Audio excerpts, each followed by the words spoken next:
How deep is your love? Ang isang lalaki sumisid sa dagat para makapag-propose sa kanyang nobya.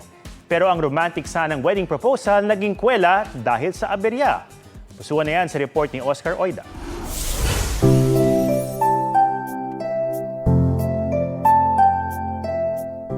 Long-time dream ni Jenny Rose na maging sirena o mermaid. Dream girl naman ni Mark si Jenny Rose. Pagkatapos ng 2 taong in a relationship, napagtanto na ni Mark, they're mermaid for each other.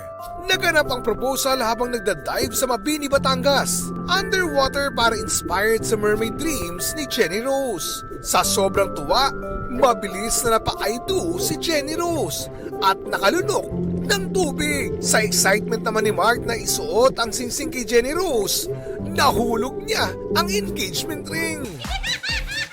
Napalalim tuloy ang sisid ni Mark para makuha ang singsing.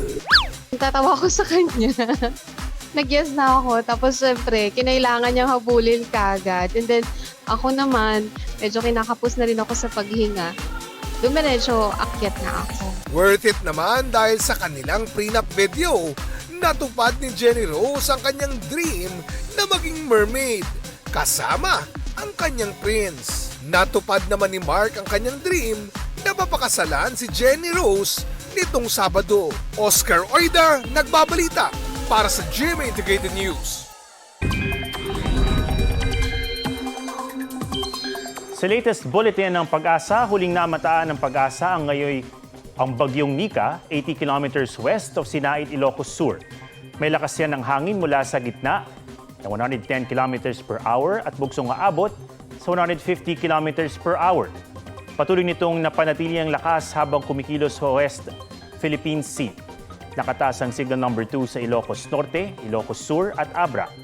Signal number 1 naman sa La Union, northwestern portion ng Pangasinan, Apayao, Kalinga, Mountain Province, Ifugao, Benguet, Cagayan, kabilang ang Babuyan Islands at northwestern portion ng Isabela.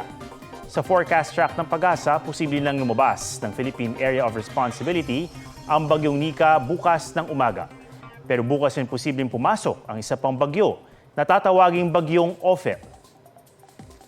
Sa pangunguna ng GMA Network, nakipagkapit-bisig ang COMELEC at halos 50 organisasyon mula sa media, election watchdog groups at academic institutions para magbigay o magbantay alang-alang sa katotohanan sa bayan.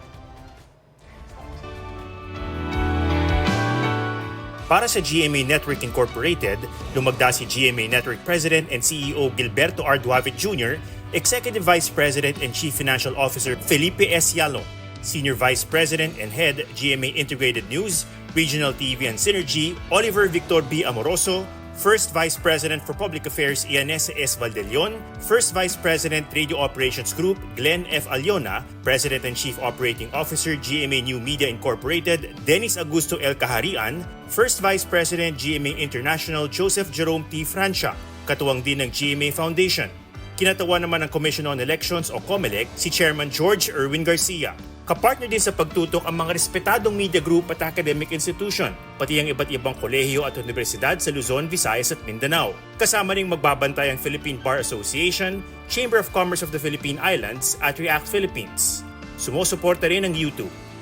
Ngayong araw din inilunsad ang Dapat Totoo Election Advocacy Campaign. Together we are here to ensure that every Filipino, whether in urban cities or remote places in the archipelago, or wherever in the world he or she may be, has access to information that is comprehensive, timely, accurate, in order to make objective and empowered decisions at the polls. Everything is at stake in this election. Kailangan ng suporta ng lahat, lalong-lalo na yung mga kasamahan natin sa media, lalo na yung nagpapahatid ng katotohanan at tamang balita. Yan po yung advokasya natin at dapat kung ano yung totoo lang.